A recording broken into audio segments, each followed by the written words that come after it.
सोचिए, रात के 3 बज रहे हैं। चारों तरफ अंधेरा फैला हुआ है।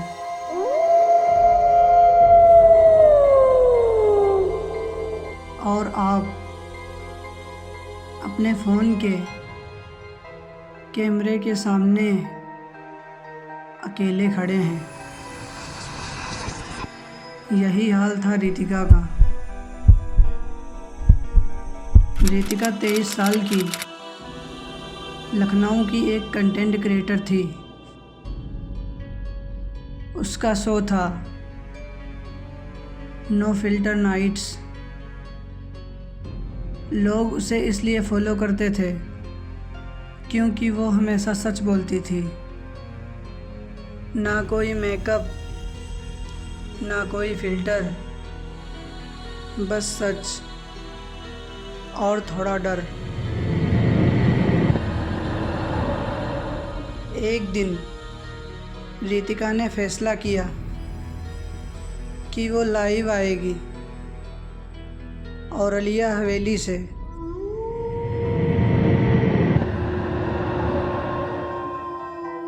हाँ, वही हवेली जो लोगों की कहानियों में बार बार आती थी। लोग कहते थे रात के 3-4 बजे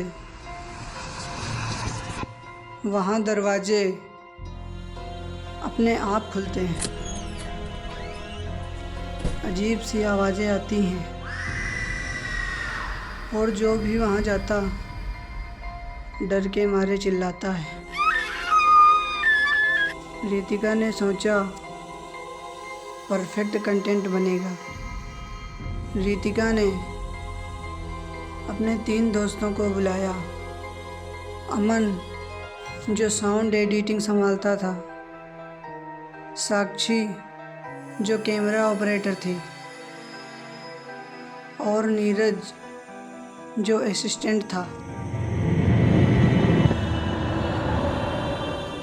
शाम का समय था। हवेली के बाहर घना जंगल फैला था। टूटी खिड़कियां,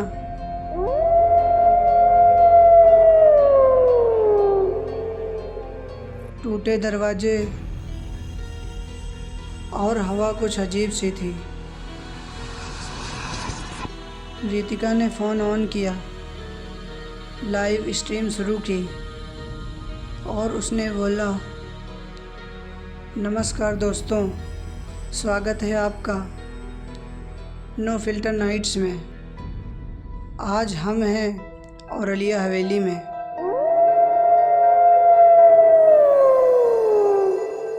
लोगों ने कमेंट्स भेजना शुरू कर दिया।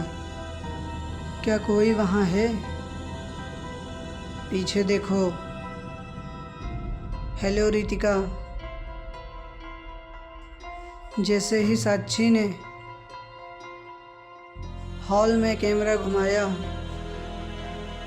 दूर एक अजीब परछाई दिखाई दी। लंबे बाल, पुराने कपड़े और अचानक गायब हो जाती है। अमन ने कहा, माइक पे किसी की सांस आ रही है या मैं ही सुन रहा हूँ। लोग कमेंट्स में चीख रहे थे, हाँ देखो, बुरी तरह डरावना। रितिका ने हंसते हुए कहा, बस हवा थी, डरने की ज़रूरत नहीं है। लेकिन माइक रिकॉर्ड कर रहा था। हल्की फुसफुसाहट, जैसे कोई धीरे धीरे चल रहा हो। लोग चाहते थे कि रितिका और उसके दोस्त वहाँ से चले जाएं।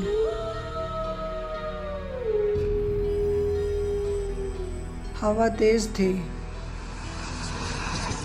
ताले जख्मी थे, जैसे ही पाँव बढ़ाओ, लकड़ी की आवाज़ और हल्की सी हलचल महसूस होती।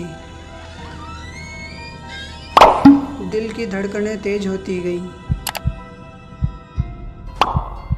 रितिका ने कहा, चलो देखते हैं क्या है। साक्षी ने कैमरा ऊपर की ओर घुमाया और वहाँ एक औरत सीढ़ियों के पास खड़ी थी। सबकी सांसें रुक गईं। रितिका ने धीरे से कहा, क्या तुम यहाँ हो? लेकिन जवाब में सिर्फ फुसफुसाहट आई। तुम क्यों आई हो? डर बढ़ता गया।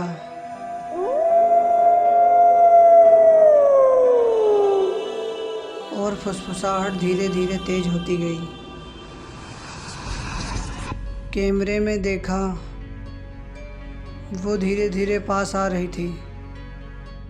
उसकी आंखें अजीब, खाली और कोई भाव नहीं था। साक्षी ने कैमरा खींचा, लेकिन डर के मारे हाथ कांप रहे थे। नीरज ने कहा, हमें यहाँ से जाना चाहिए। लेकिन रितिका ने सोचा, ऑडियंस को थोड़ा सस्पेंस चाहिए। और तभी दरवाज़ा अपने आप से खुल गया। हवा इतनी तेज चली कि पूरा फ़ोन हिलने लग गया।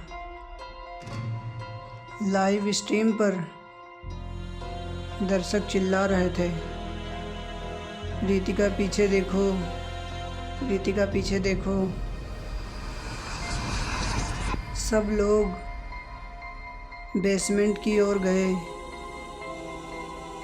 नीचे उतरे तो देखा, ज़मीन पर किसी के पैरों के निशान थे, पुराने, गीले, जैसे कोई अभी चल के गया हो।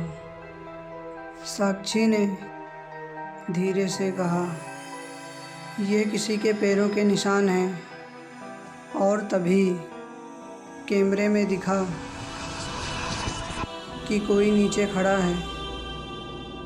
उसकी दोनों आंखें झिलमिला रही थी।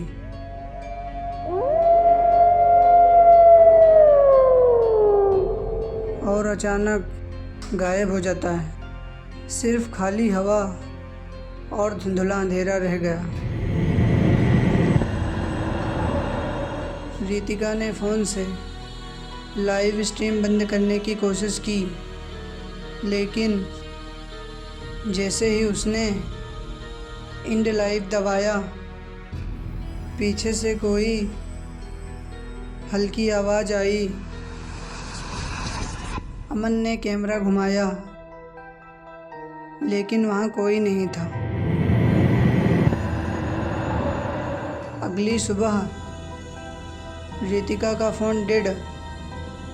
साक्षी और नीरज दोनों गायब। हवेली पर पुलिस जांच करने पहुंची, पर वहाँ कुछ नहीं मिला। लेकिन लाइव स्ट्रीम के क्लिप्स लीक हो गए। दर्शकों ने देखा सबसे डरावना वायरल स्क्रीनशॉट। एक छोटा बच्चा खिड़की के पास खड़ा दिखाई दे रहा था। खिड़की के पास खड़ा दिखाई दे रहा था। उसकी आंखें खाली थी, चेहरा धुंधला था। लोग कहते हैं जो भी वहाँ जाता वो वहाँ से कभी वापस नहीं लौटता। अगर आपको ये वीडियो पसंद आई तो लाइक कीजिए, चैनल को सब्सक्राइब कीजिए, ताकि आने वाली ऐसी और हॉरर वीडियोज़ आप तक जल्दी से पहुँच सके।